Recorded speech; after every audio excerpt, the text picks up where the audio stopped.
வாழ்க்கையடா பொல்லாத வாழ்க்கை, யார நம்பி பெத்தாளோ அம்மா அட போக. என்னப்பா இதெல்லாம்? அட வாகுரு, ஒரு கை கம்மியா இருக்கு, போலாமா? ரங்கா, கத்தி பிடிச்சிருந்தவன் கையில கந்த புராணத்தை கொடுத்த, புத்தி கெட்ட அலைஞ்ச என்ன நல்ல வழி சொல்லி ஏசு புத்தன் காந்தின்னு சொல்லி திருத்துன. இன்னைக்கு நீ சீட்டும் சிகரெட்டுமா? பார்க்கவே மனசுக்கு கஷ்டமா இருக்கு. என்னுடைய சித்தாந்தத்தை கேளு. அப்பாவும் தாத்தாவும் வந்தார்கள் போனார்கள், நீயும் ஒரு நாள் போயிடுவேன், நானும் ஒரு நாள் போயிடுவேன். தப்பென்ன சரி என்ன, எப்போதும் விளையாடு. அட பாவி என்பார்கள், தப்பாக நினைக்காத. எப்பாதே போனாலும் இன்பத்தை தள்ளாத. சோறுண்டு சுகமுண்டு மது உண்டு மாது உண்டு மனம் உண்டு என்றால சொர்க்கத்தில் இடம் உண்டு போடா. ஆமா, பேச்சிலே கோட்டை கட்டுற நீ. பேசி பேசியே கோட்டையே பிடிக்கிற காலம் குரு இது. இதுல ஒண்ணும் குறைச்சே இல்ல. உன்னை இந்த ஜென்மத்துல திருத்த முடியாது. வாயில இருக்கிற அந்த கொல்லி கட்டையாவது எடுத்துவல. இத பாரு, உணர்ச்சிகளை ஆசைகளை அடக்கிக்கிட்டு சாமியார் மாதிரி ஆரோக்கியமா 100 வருஷம் வாழணுங்கிற ஆசை எனக்கு இல்ல. நான் நினைச்சதை செஞ்சுக்கிட்டு யாருக்கும் உபதிரவம் இல்லாம ஜாலியா 40 வருஷம் வாழ்ந்துட்டு போயிடுறப்போ.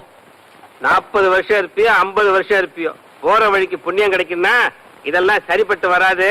புஸ்தகத்தை படி மூஞ்சி.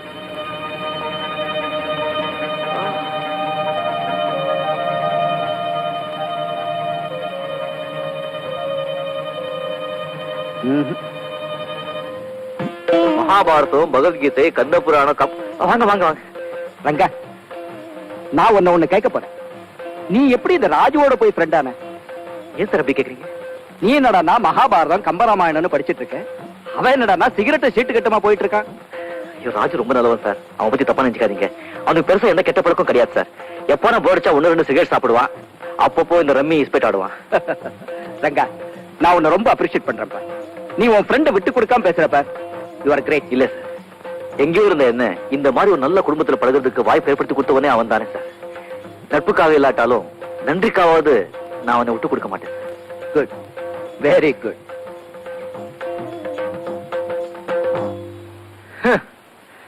இந்த வீட்டுல இந்த நொண்டிதான் நம்ம கிட்ட கொஞ்சம் ராங் பண்ணிட்டு இருந்தா, இப்போ நம்ம குரு தெய்வால இவனும் ரைட் ஆயிட்டா.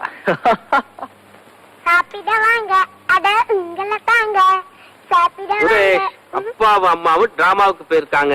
இன்னைக்கு வர லேட் ஆகும். வா தூங்க போலாம். நான் தூங்க வரல. உன்னை கண்டாலே எனக்கு பிடிக்கல. என் மேல என்ன கோவம்? உனக்கு படிக்க தெரியல, கதை சொல்ல தெரியல, ஆட தெரியல, பாட்டு பாட தெரியல. எல்லாம் அந்த ரெங்காங்களுக்கு தான் தெரியும். யார் சொன்னது பாட்டு பாட தெரியாது? அருமையா டான்ஸே ஆடுவேன். அப்படியா? ஆமா. வேதாரண்ய வியன்னாவை தெரியுமா உனக்கு? தெரியாது. தெரியாதா? அந்த வட்டாரத்திலேயே புலி ஆட்டத்துல பெரிய சூர புலி இந்த ராஜு, அவர் சிஷ்ய காட்டு புலி. இப்ப நான் ஆட போற ஆட்டத்துக்கு முன்னாடி உங்க ரங்கா ஊருகாடா வர்றண்டா. ஹா ஹா ஹா. இவரு குதிக்கிறத பார்த்தா பெரிய ஆட்டம் ஆடுவார் போல இருக்கே.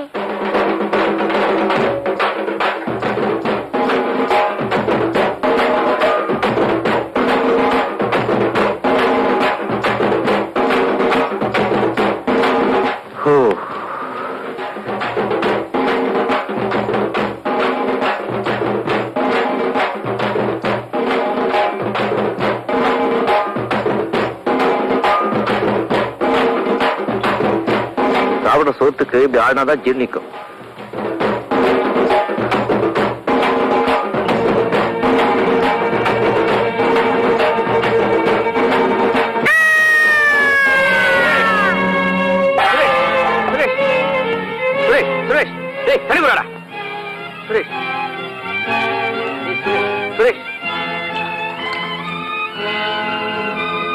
என்ன பண்றது? பயமா இருக்கு சார், டாக்டர் போன் பண்ணலாம் சார்.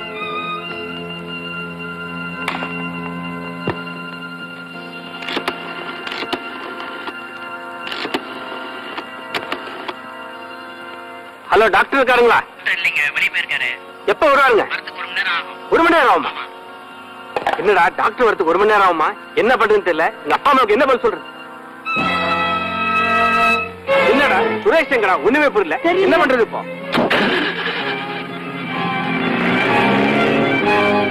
ரங்கா, குழந்தையோட போறா, வீட்டை பாருங்க.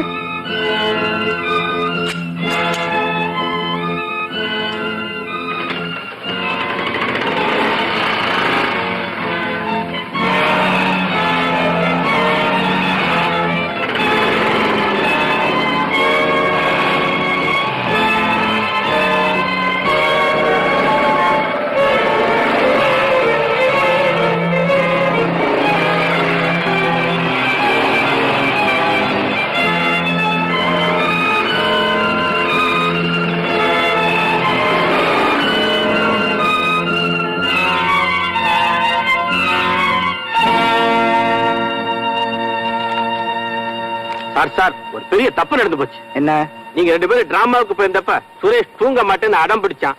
அதுக்காக புலி வேஷம் போட்டு ஆடின குழந்தை பயந்து மயங்கி வந்துட்டான். டாக்டருக்கு போன் பண்ணிட்டு திரும்பினா குழந்தையும் காணும், ரங்காவை காணும். எல்லா இடத்துலயும் தேடி பார்த்துட்டேன் சார். அதுக்காக நீங்க ஏன் இப்படி பதறீங்க? குழந்தை விஷயத்துல யாரையும் நம்ப முடியாதுமா சார். இவங்க புரியாம பேசுறாங்க. போலீஸ் போலாம் வாங்க சார்.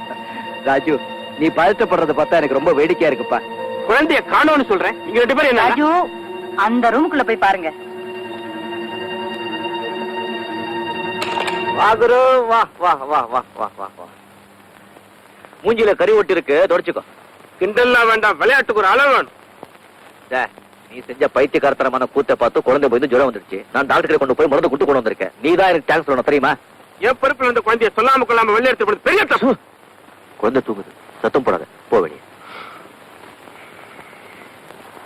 சுரேஷ், உனக்கு பிடிச்ச டூட்டி ஃபுட் நல்லா இருக்கும். குரு, இது 5 ஸ்டார் ஹோட்டல். நீ பாட்டுக்கு முன்னாடி ஹோட்டல் சாப்பிட மாதிரி கண்ணா பின்னா சாப்பிடாத, பில் ஏறிடும்.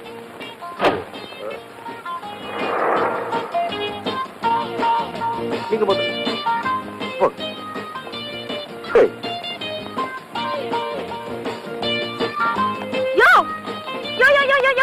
இல்லையா? இதுதான் இல்லையா? தகவலே இல்ல. இப்ப எங்க இருக்க? எப்படி இருக்க? யார் பண்ணீங்க? யார பார்த்து என்னையா கேக்குற? உண்மையிலே எனக்கு தெரியாதுங்க.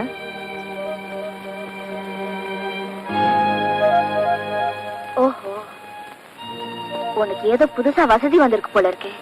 அதுதான் பாரியா, என்ன கைவிட்டினா 7 ஜென்மத்துக்கு அந்த பாவனை சும்மா விடாது. ஞாபகம் வச்சுக்கோ. இதோ பாருமா, வேற யாரோ நினைச்சு நீ தப்பா பேசுற. இல்லம்மா, அம்மா சத்தியமா சொல்றேன். நான் தேடிட்டு இருக்கிறார் இவர் தான். ஒரு பொம்பளை கூட பிறந்த அண்ணன் தம்பியை கூட மறக்கலாம், தொட்டு பழகினால் மறக்கவே மாட்டான். ஏன் தம்பி? என்னக்கா, இதை பத்தி உங்களுக்கு தெரியாது? இந்த பொண்ணை நான் பார்த்ததே இல்ல. என்ன மாதிரி இன்னொரு இருக்காம போல இருக்கு. அதை நானே நினைச்சுக்கிட்டு நீங்க வாங்க, நீங்க வாங்க வாங்க.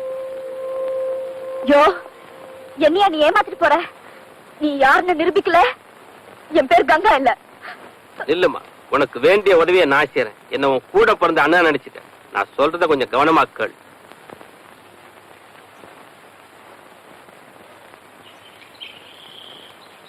குரு, என்ன குரு, நான் குளிக்க போற நேரத்துல செயினை தள்ளிட்டு வந்திருக்கிய. இது உனக்கு நல்லா இருக்கா? கொடுத்துரு. ரங்கா, இது என் கையில கிடைச்சது நல்லதா போச்சு. இந்த குடும்பத்துல வேற யார்ட்டு கிடைச்சிருந்தா என் கதி என்ன ஆயிருக்கும்? இனிமே இது என் கையில தான் இருக்கணும். குரு, உனக்கு நல்லா தெரியும், நான் ஜென்டில்மேன், டவகாஸ் பண்ண மாட்டேன். மரியாதையா கொடுத்துடு. இத பார், இந்த வீட்டுல நடத்துற நாடகத்தை பொறுக்க முடியாம தான் இந்த முடிவுக்கு வந்தேன். நீ காதலிக்கிற அந்த பொண்ணை கல்யாணம் பண்ணிக்கிட்டு ஒழுங்கா கொடுத்து நடத்து. ஏய், இந்த அட்வைஸ் எனக்கு தேவையில்லை. அந்த செயினை மரியாதையா நீயே கொடுக்க போறியா, இல்ல நானே எடுத்துக்கிட்டேன்? அவ்வளவு சுலமா இதை நீ என்கிட்ட இருந்து எடுக்க முடியாது. உன்கிட்ட இருந்து என்ன, உங்க அப்பா கிட்ட இருந்து எடுப்பேன். ரங்கா, இத முடிஞ்சா எடு பாப்போம்.